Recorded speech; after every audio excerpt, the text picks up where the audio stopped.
नमस्कार मित्रांनो. तर तुम्ही अर्थातच थंबनेल बघून इथं आला असाल, की इतिहास आता जो काही गट ब पूर्व परीक्षा आता झाली काल 2 फेब्रुवारी 2025 ला.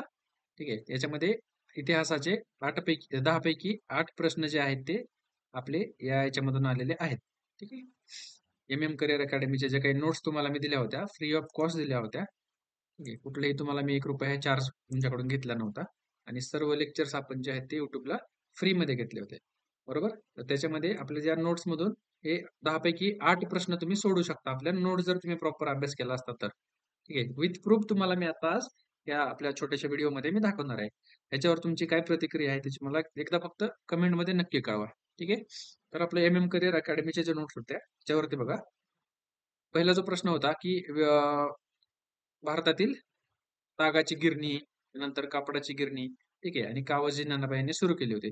तर इथे मी आता शोधत होतो. तर हे 1855 बंगालमध्ये रिश्रा नावाची जी काही तागाची गिरणी आहे ती सुरू झाली होती. ठीक आहे. आणि याच्यामध्ये अजून दुसऱ्या हे जे 2 टॉपिक होते हे पण आहेत, पण मला सध्या सापडले नाही. सो एक टॉपिक तरी सापडलाय याच्यामध्ये.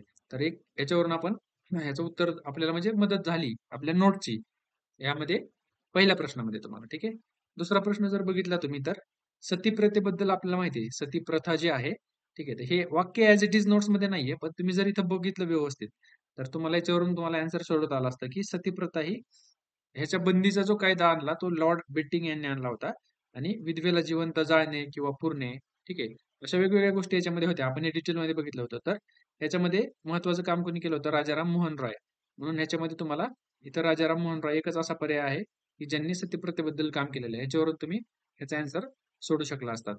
त्यानंतर फक्त याच्यामध्ये आपले 2 प्रश्न जे नाहीत, ते दुसरा क्वेश्चन आणि 8व्या क्वेश्चनचा ॲन्सर नाही मिळाला. यानंतर बघा हा क्वेश्चन पण ॲज इट इज आलेला आहे. तुम्हाला हे हेडिंग टाकतानाच मी तुम्हाला हे सांगितलं पण होतं, की ब्रॅकेटमध्ये तुम्हाला ह्या ज्या काही डेट्स आहेत ते लिहून दिल्या होत्या आणि खाली सब टॉपिक्समध्ये पण तुम्हाला मी हायलाइट करून दिले होते इसवी सन आणि तो क्वेश्चन इथं हा ॲज इट इज आलेला आहे. याच्यावरून तुम्ही हा क्वेश्चन इझिली सॉल्व्ह करू शकता. नेक्स्ट क्वेश्चन आहे बघा. कामगार हितवर्धक सभा या संघटनेची स्थापना करून कामगारांना शिक्षण, कायदेशीर सल्ला देण्याचे काम कोणत्या व्यक्तींनी केले होते? तर भिवाजी नरे, सीताराम बोले आणि बॅरिस्टर हरिश्चंद्र तालचेकर. तर हे बघा, हे ॲज इट इज वाक्य आपल्या नोट्स मधलं आहे. पी-वाय-क्यू सॉल्व्ह केल्याच्या नंतर त्याच्या खाली तुम्हाला ज्या नोट्स दिल्या होत्या मी, त्याच्यामध्ये हा बघा ॲज इट इज हे वाक्य आहे. याच्यावरून आपला हा क्वेश्चन 100% सॉल्व्ह होतो. त्याच्यानंतर पुढचा प्रश्न बघा, होम रूल म्हणजे काय? हे पण तुम्हाला मी होम रूल म्हणजे काय इथूनच आपण सुरुवात केली होती. तर स्वराज्य प्राप्ती होय. हा पण क्वेश्चन नोट्स मधून आलेला आहे. त्यानंतर बघा इंडियन असोसिएशनचे पहिले सचिव. ठीक आहे. कोणी स्थापन केली होती? इथे दिलेले आहे. संस्थापक सुरेंद्रनाथ बॅनर्जी आणि आनंद मोहन बोस हे या संस्थेचा सचिव होता. ठीक आहे. इथं नोट्स मधून कट झालं होतं. ठीक आहे. याच्यावरून पण तुम्हाला काय झालं असतं, ही जर अभ्यास केला असता तुम्ही तर ह्याचं आन्सर तुम्हाला कारण दुसरे कोणतंही नाव याच्यामध्ये तुम्हाला खाली दिसणार नाही. ठीक आहे. मग फक्त एकच नाव तुम्हाला याच्यामध्ये दिसतंय आनंद मोहन बोस.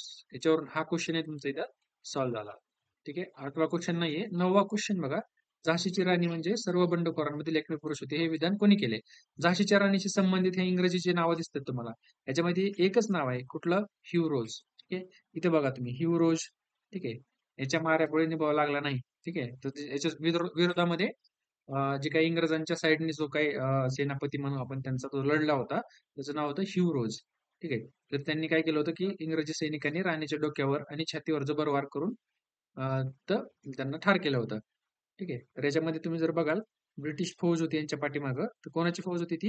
ह्यू रोजची फौज होती. ठीक आहे. हे पूर्ण जर ह्याचा ही जी नोट्स तुम्हाला दिली ना, ह्याच्यात अजून खाली वरती बरेच डिटेलमध्ये मी तुम्हाला नोट्समध्ये दिलेलं होतं, की झाशीचं जे काही युद्ध झालं होतं त्याच्याबद्दलची माहिती. बरोबर? तर त्याच्यामध्ये तुम्हाला ह्याच्यावरून तुम्हाला ह्याचा ॲन्सर आपण लिहू शकतो, की याचं उत्तर आहे युरोज. पुढचा प्रश्न आहे, लंडन येथील जे काही राष्ट्रीय काँग्रेसची ब्रिटिश इंडिया कमिटीची स्थापना झाली होती, त्याच्यामध्ये कोणत्या व्यक्ती संबंधित होत्या? त्याच्यामध्ये आपल्याला याच्यावरून हे कळतंय, की जे काही डिग्बी आहे, ठीक आहे. हे डिंबी नाही, हे डिग्बी आहे. तर हे या कमिटीमध्ये होते. म्हणजे हा एक क्वेश्चन. तर आपण जर बघितलं तर 10 पैकी 8 क्वेश्चन याच्यामध्ये आपल्या नोट्समध्ये काही ना काही तुम्हाला याचं क्लू मिळतोय. बरोबर? तर exact as it is question जर बघितलं आपण तर 10 पैकी 6 आहेत. 2 क्वेश्चनमध्ये आपल्याला असं अर्धा-अर्धा आन्सर याच्यामध्ये मिळतंय. पण ठीक आहे. तर आपण हे जे काही सर्व गोष्टी आहेत त्या फ्रीमध्ये घेतल्या होत्या. हे महत्वाचं आहे. ठीक आहे. तुम्हाला एवढे प्रश्न ॲटलीस्ट 10 पैकी 6 प्रश्न तुम्हाला पेड तुम्ही पैसे देऊन 7-7, 10-10 हजार रुपये भरून तुम्हाला मिळत नाहीयेत. ठीक आहे. तर त्याच्यासाठी आणि नोट्स जरी बघितल्या तुम्ही, तर माझ्या काही अशा भरमसाठ नोट्स नव्हत्या, की तुम्हाला इथं मी तुम्हाला वाटलंस तर दाखवू शकतो. नाही इथं ठीक आहे. तर याच्यात तुम्हाला काही अशा भरघोस नोट नव्हत्या, की एक नोट्स दिली तुम्ही. नोट्स म्हणजे काय तर 25-30 पेजेसची एकच पी असं नाही. खूप छोट्या-छोट्या 10-10, 15-15, 20-20 पेजेसच्या जे महत्त्वाचं आहे त्या ठिकाणी आपण फक्त तेवढा डेटा कलेक्ट केला होता. ठीक आहे. तर अशा प्रकारे तुम्हाला याच्यामध्ये नक्की मदत झाली आणि सर्वात कमी प्रश्न आपले इतिहासाचे आलते म्हणजे जे 6 ते 8 प्रश्न आलेले. बरोबर? बाकीचे अजून भूगोल आहे आणि बाकीचे आपलं अर्थशास्त्र आहे, पॉलिटी आहे. या सर्वांचे खूप जास्त प्रश्न आलेले आहेत. ते पण आपण एक प्रत्येक व्हिडिओमध्ये घेऊ. तर पुढच्या व्हिडिओमध्ये मी तुम्हाला Googleच्या डिटेलमध्ये याच्यामध्ये तुमच्यासोबत शेअर करेन मी. कुठले प्रश्न आपले कुठल्या नोट्समधून आले होते विथ प्रूफ. ठीक आहे. चला थँक